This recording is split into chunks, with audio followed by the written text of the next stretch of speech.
उम्मीद है आप सब अच्छे होंगे। तो हिंदी की जो ग्रुप और सी और डी की जो हिंदी के महत्वपूर्ण प्रश्नों के साथ आज मैं आपके सामने उपस्थित हुई हूँ। इससे पहले मैंने कुछ सेक्शन है जो आपके कंप्लीट किए थे, ठीक है? जिसमें से आपके उपसर्ग प्रत्यय से संबंधित क्वेश्चंस थे, कारक से संबंधित क्वेश्चंस थे, ठीक है?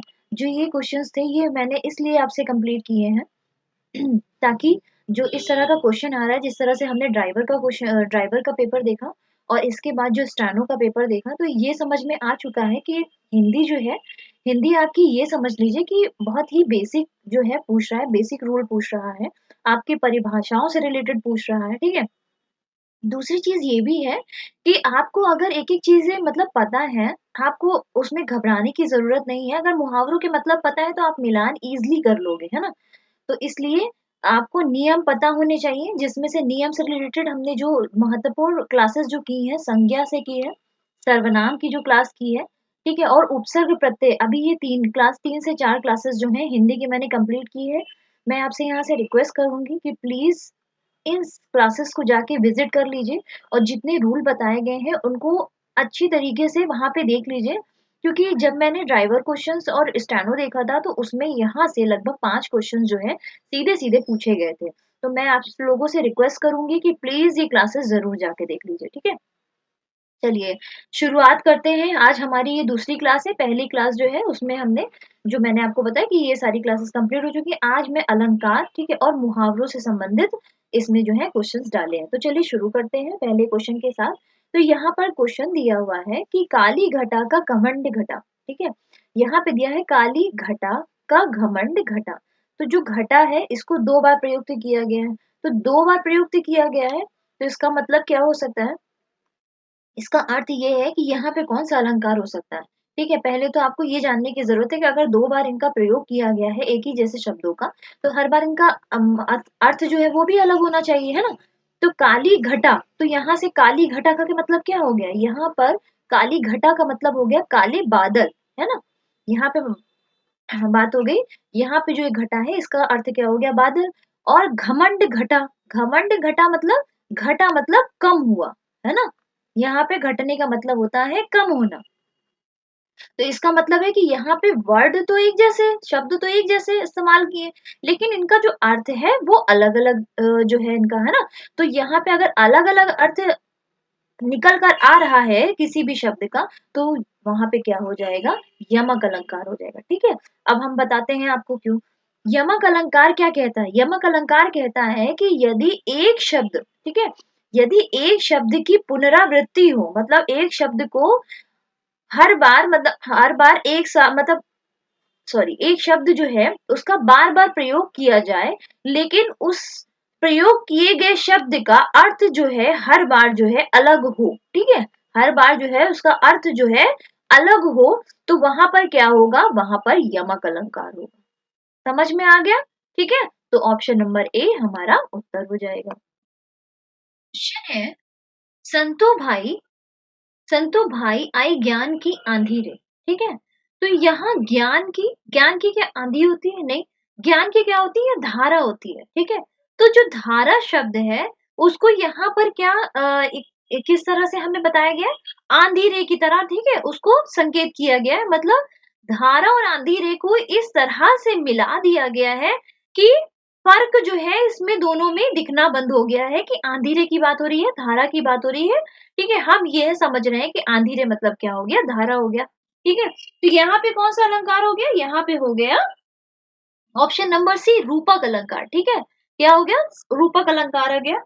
मतलब मैं जो समझाने की कोशिश कर रही थी वो ये था कि जहां गुण की अत्यंत समानता के कारण, ठीक है, अत्यंत समानता के कारण उपमेय में ही उपमान, जहां गुण की अत्यंत समानता के कारण उपमेय में ही उपमान का अभेद आरोप कर दिया हो, वहां पे क्या होता है? वहां पे रूपक अलंकार होता है, ठीक है? तो यहाँ पे जब अंतर पता होना ही बंद हो गया, ठीक है, ज्ञान की धारा से यहाँ पे मतलब है, लेकिन यहाँ पे क्या है इसको बताया गया? ज्ञान की आंधी रे, ठीक है?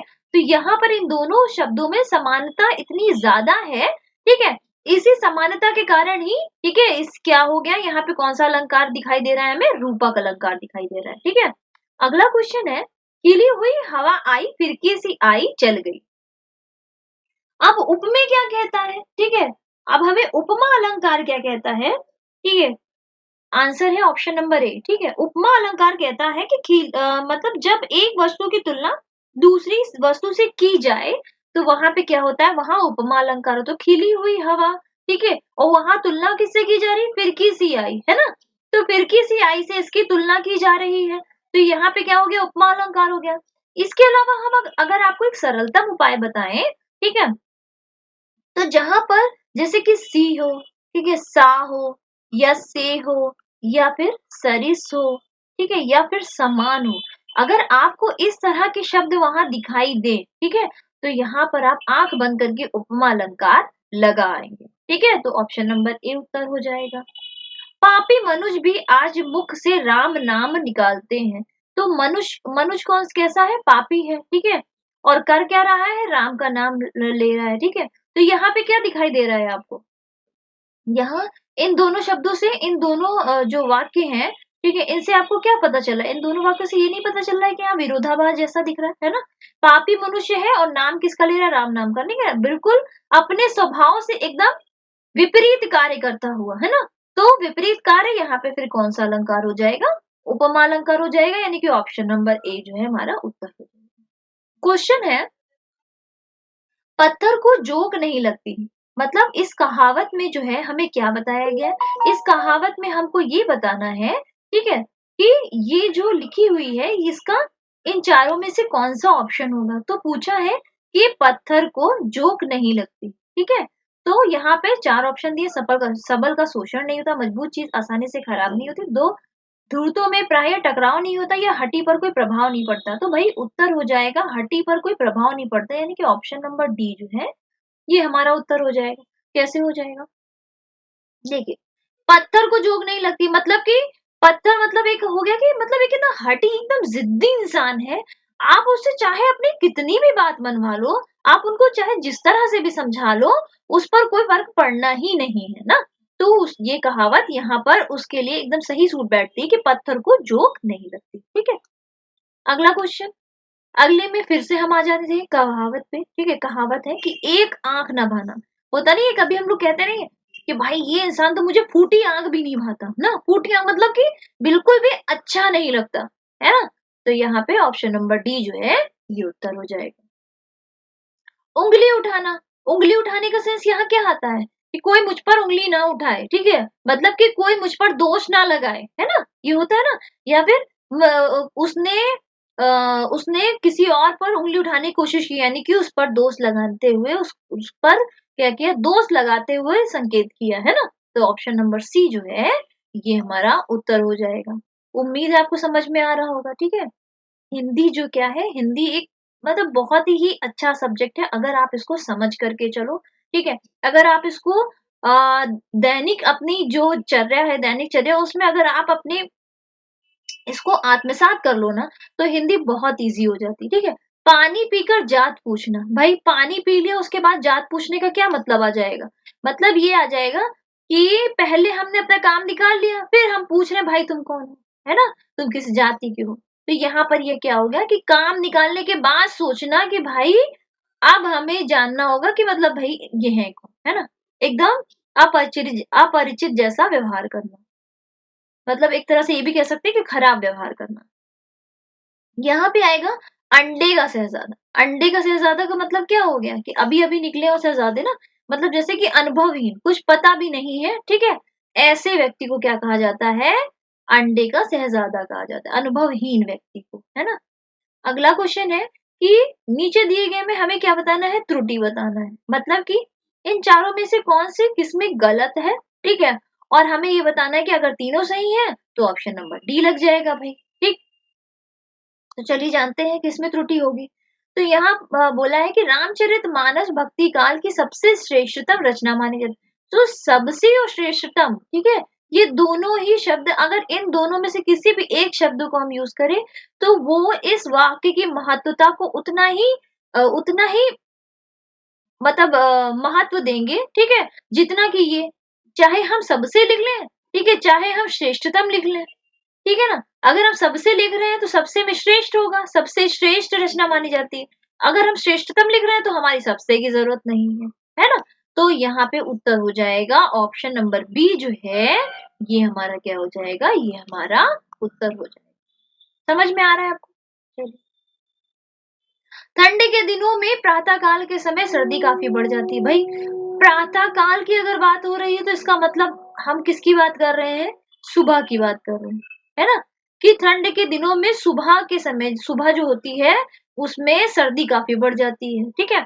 तो प्रातः काल यानी सुबह के समय ऑलरेडी इसमें बोल दिया, तो यहाँ पर समय जो है इसका जो है अनुचित प्रयोग किया गया है ना? तो ऑप्शन नंबर बी जो है इसका उत्तर हो जाएगा। जब मोहन सभा स्थल पर पहुंचा तब सभा विसर्जन हो चुकी थी।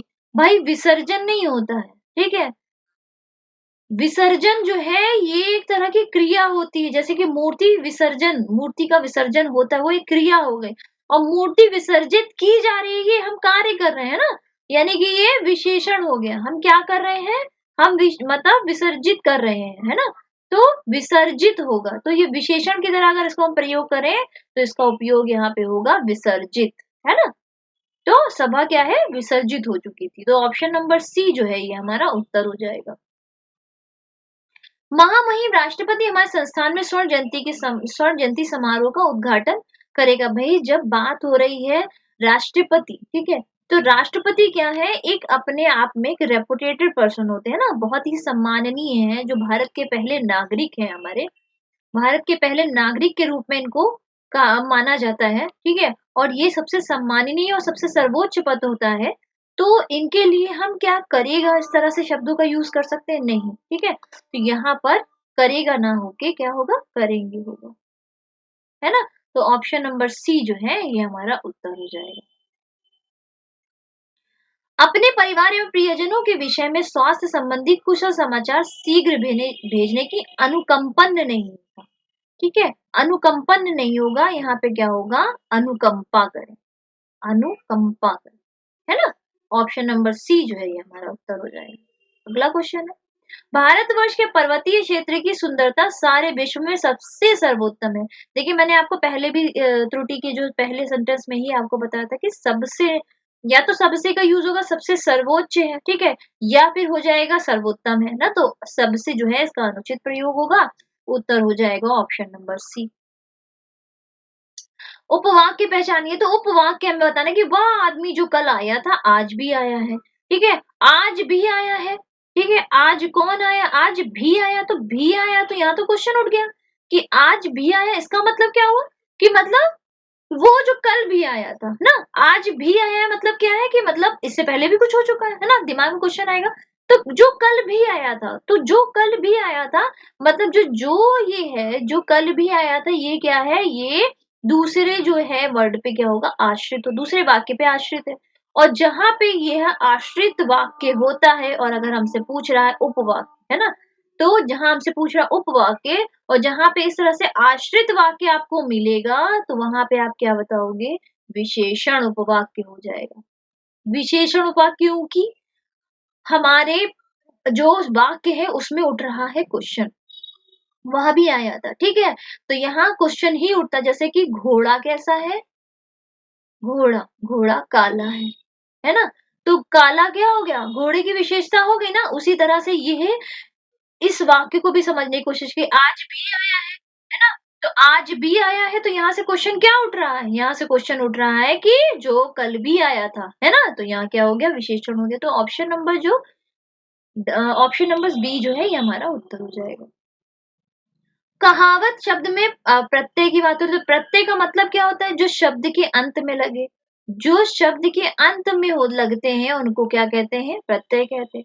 तो कह प्लस आवत, कह प्लस आवत, है ना, तो कहावत में क्या हो जाएगा, option number A, sorry option number D जो है, ऑप्शन नंबर डी हमारा उत्तर हो जाएगा। ठीक है, कोई डाउट है? मिठास, मिठास शब्द में हमें बताना है प्रत्यय का प्रयोग हुआ, ठीक है, कौन से प्रत्यय का, तो भाई मीठा, मीठा प्लस आस, है ना, मीठा प्लस आस, मिठ प्लस आस, तो ऑप्शन नंबर सी जो है हमारा उत्तर हो जाएगा। धड़ाक, धड़ाक में प्रत्यय बताना है तो धड़ प्लस आक, ऑप्शन नंबर बी।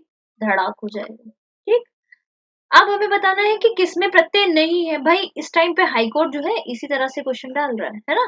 प्रत्यय नहीं है तो गुणवान, तो गुण प्लस वान गुणवान, है ना, इसमें भी है।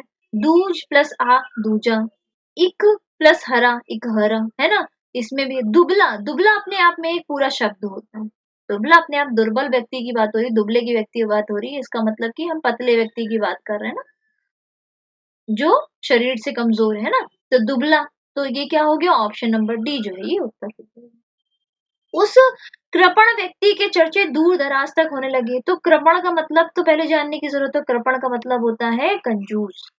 कृपण का मतलब क्या होता है, कंजूस। तो उस कृपण व्यक्ति की चर्चे दूर दराज तक होने लगे, तो इसमें कौन सा विलोम हो जाएगा, इसमें विलोम हो जाएगा ऑप्शन नंबर बी ना। कृपण का क्या हो जाएगा, दानी हो जाएगा। ठीक है, उसी तरह से अर्पण का क्या हो जाएगा, अर्पण का, अर्पण का मतलब हो जाएगा, अर्पण का हो जाएगा ग्रहण, है ना, और सूरवीर का हो जाएगा कायर। ठीक, अगला क्वेश्चन है रिजु का विलोम। तो ये भाई हाई कोर्ट स्टेनो में आया था, रिजु का विलोम। रिजु मतलब क्या होता है, सरल, है ना, और रिजु का विलोम क्या हो जाएगा, वक्र यानी कि टेढ़ा। उसी तरह से सरल, अगर सरल ये है तो सरल का क्या होता है, कुटिल, और यहीं पे हमको यही दिया था। ठीक है, रिजु का हमें कुटिल दिया था लेकिन वक्र नहीं दिया था, तो कई लोगों को कंफ्यूजन हुआ। तो भाई अगर इस तरह से पूछ लेगा तो आपको ये जानने की जरूरत है। ठीक है, तो सरल का विलोम कुटिल भी होता है, कठिन भी होता है ना। तो ऑप्शन नंबर ये समझ लीजिएगा डी जो है हमारा उत्तर है, और अगर इस तरह से आए तो इसको भी करना मत भूलिए। सीधे का क्या होता है, सीधे का उल्टा हो जाएगा। उन्मुख का विलोम क्या होता है, तो उन्मुख का विलोम क्या होता है, विमुख होता है ना, ऑप्शन नंबर बी जो है हमारा। और सम्मुख जो हो जाएगा, सम्मुख जो है इसका समानार्थी हो जाएगा, सम्मुख इसका समानार्थी हुआ। तो उन्मुख का विलोम विमुख, और विमुख का समानार्थी सन्मुख।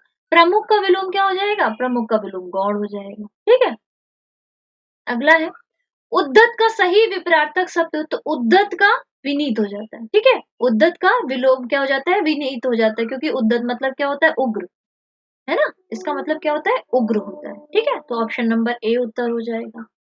तो ये थी हमारी हिंदी की क्लास। ठीक है, अगर आपको और भी कोई डाउट है, अगर किसी और चीज में आपको मतलब लग रहा है कि आपको प्रॉब्लम हो रही है, ठीक है, तो आप फटाफट से मुझे बता दीजिएगा टेलीग्राम चैनल पर। हमारा टेलीग्राम जो लिंक है ये आपको डिस्क्रिप्शन में मिल जाएगा, टेलीग्राम लिंक पर आप हमें बता सकते हैं। ठीक है, और वहीं पर आपकी जितनी भी प्रॉब्लम है, जो भी क्वेरीज है वो पूरी हो जाएंगी।